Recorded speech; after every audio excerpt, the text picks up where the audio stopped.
À 9h30, Thomas, c'est l'heure du journal des médias de Julien Pichenet. Et on commence ce journal des médias avec la disparition d'un grand nom de la radio. Ouais, on a appris hier soir la disparition de Claude Villers à l'âge de 79 ans. Il avait été en 1961 le plus jeune journaliste de France à 17 ans et demi avant de travailler sur France Inter avec José Arthur pour le Pop Club. Et au tout début des années 80, c'est lui qui avait produit et animé le Tribunal des flagrants délires, émission qui n'a duré que 2 saisons mais qui a marqué les esprits. C'est dans cette émission qu'un certain Pierre Desproges faisait ses fameux réquisitoires qui sont passés à la postérité. Et puis on revient maintenant sur la cérémonie des Miss France qui a permis à TF1 d'enregistrer l'une de ses meilleures audiences de l'année. 7,5 millions de téléspectateurs, c'est près d'un demi-million de plus que l'an dernier, avec une pointe à 9,1 millions à minuit 43 lorsque le titre a été décerné à Ève Gilles et ses cheveux courts qui ont beaucoup fait parler. Miss France 2024 est et restera Miss Nord-Pas-de-Calais. Ah, c'est plus Jean-Pierre Et la première dauphine est Miss Guyane. Juste après, effectivement. TF1 a battu 2 records samedi soir. Les parts de marché sur les 15-24 ans. 86% des téléspectateurs âgés de 15 à 24 ans étaient devant TF1 samedi soir. Et aussi sur les femmes responsables des achats de moins de 50 ans. La cible phare, on a atteint là une part de marché de 60%. Oh là là, les ça femmes... fait rêver Thierry Lachcar là. S'il pouvait avoir ça pour Destination X, que c'est beau. C'est pas mal. Et ce qu'il faut reconnaître, c'est que les femmes sont nombreuses à regarder ce programme, malgré les nouvelles critiques d'associations féministes comme Oser le féminisme, qui y voient un programme toujours aussi sexiste. Alors, selon certains analystes des médias, comme Virginie Spies, maître de conférence à l'Université d'Avignon, qui a été interrogée par l'AFP ce week-end, eh bien, le succès de Miss France serait dû aussi au hate watching. C'est-à-dire que beaucoup de gens qui n'apprécient pas forcément les Miss France regardent quand même pour pouvoir le critiquer ensuite. Un peu comme Jean-Luc Lemoyne, hein, c'est ce qu'il a fait. Ça. Et puis, l'équipe de la nouvelle matinale de TF1 s'agrandit encore. Ah, alors, qui chroniqueurs qui entoureront Bruce Toussaint à tour de rôle sont désormais au nombre de 16. Julien Arnaud, figure de TF1 et d'LCI depuis 25 ans, et Laurent Mariotte, monsieur cuisine de TF1 et d'Europe 1, complète la bande. Elle nous intrigue, cette nouvelle matinale qui débutera le 8 janvier à 7h du matin. Je vous en dirai plus demain matin, parce que TF1 va en effet présenter l'émission à la presse cet après-midi. J'y ferai un tour. Vous serez sur le coup, bien sûr, Julien. Benjamin Castaldi, lui, explique clairement pourquoi il ne présentera pas Secret Story sur TF1. Alors, on sait que ce programme de télé-réalité doit revenir en 2024, mais on ne sait toujours pas qui va le présenter. En tout cas, ce ne sera pas celui qui avait présenté les premières saisons, Benjamin Castaldi, qui a expliqué pourquoi lors d'un entretien accordé au site Pure People. Les directions de TF1 ne me supportent pas, pour des raisons qui leur appartiennent.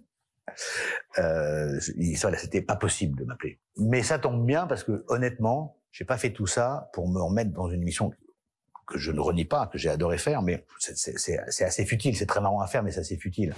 Voilà. On ne lui a donc pas proposé. En plus, il aurait dit non. J'ai 53 ans, a-t-il dit. Je ne vais pas aller me retrouver avec des gamins. À moi non plus, on m'a pas proposé. On ne vous a pas proposé, C'est pas Philippe moi, Masse. alors, Philippe. Thierry Lachcar, ça aurait été une bonne idée de remettre Benjamin Castaldi à la présentation de Secret Story? Très souvent, c'est pas mal de vouloir avoir un nouveau visage sur une nouvelle vie, parce que l'idée c'est de commencer quelque chose de différent. Donc, je pense mais regardez ce qu'ils ont fait avec visage... Nikos sur Starac, c'est plutôt réussi en fait. Très réussi. Mais c'est Nikos qu'on aime d'amour. D'accord. Et moins Benjamin? Non, j'aime beaucoup Benjamin. J'aime beaucoup Benjamin. Allez, il faudra attendre encore un petit peu avant de voir un nouveau talk show sur M6. Guillaume Charles, en charge des programmes de flux sur M6, nous le confirmait la semaine dernière. La chaîne veut relancer un talk show. Les talks ont complètement disparu de l'antenne depuis le dernier essai en date. C'était avec Valérie Damido en 2014. Alors cette fois, il est question de le confier à Ophélie Meunier, mais d'après nos informations, les 2 pilotes qui ont été faits n'auraient pas encore convaincu le grand patron d'M6, Nicolas de Taverneau. On verra dans les semaines à venir si elle aura une nouvelle chance ou si ce projet de talk show sera abandonné. Bonne ou mauvaise idée ça pour vous de lancer un talk show sur M6? Est-ce que ça manque selon vous, Thierry Lachcar? Alors le talk show c'est un genre qui est très à la mode pour plein de raisons. Le débat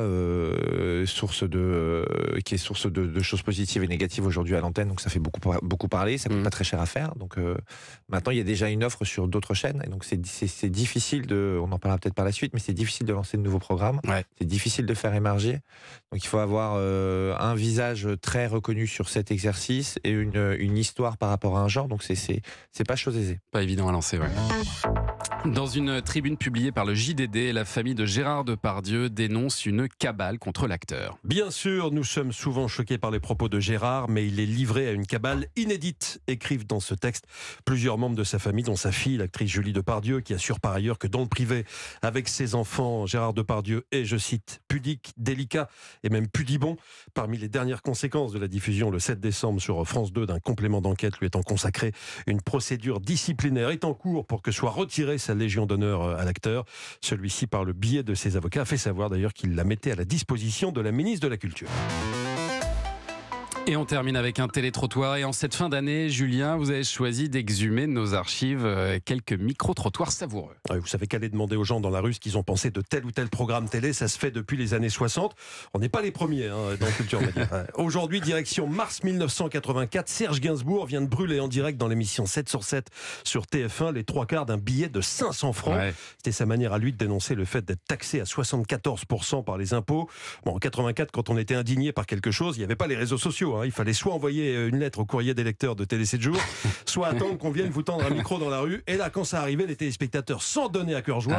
C'était le grand défouloir. Écoutez. Bien qu'il s'appelle Monsieur Gainsbourg, il n'a pas le droit de faire une chose pareille. Et j'estime qu'un mec comme ça doit aller en tôle tout de suite. C'est inadmissible de bafouer l'argent français, alors qu'il y a plein de gens dans le monde qui crèvent de faim. C'est inadmissible, c'est tout. Je trouve ça un peu fort de café, puis je le trouvais un peu drôle. Il n'était pas tout à fait dans son état normal. Il est plutôt dans son état normal quand il est comme ça, moi je crois. Non, il a raison peut-être sur le fond, mais pas sur la forme. C'est quand même un grand bonhomme ce gars-là, il a beaucoup de qualités à part ses défauts. C'est un grand monsieur, hein. Il a le courage de dire ce qu'il a envie de dire et il emmerde tout le monde. C'est pour ça que j'aime bien Gainsbourg. C'est ça le talent, hein. C'est ça la classe. Bon, moi j'ai trouvé ça marrant, on va dire. Avec Gainsbourg, oui. On n'a pas attendu les réseaux sociaux pour pas être d'accord. C'est amusant la liberté de parole de l'époque. On sent qu'ils se lâchent plus qu'aujourd'hui. Puis il y avait des débats sur le trottoir entre les deux dames là. C'était pas franco. Merci Julien en tout cas pour ce journal des médias. Toutes les infos sont à retrouver dans notre newsletter média. Inscription gratuite sur europe1.fr.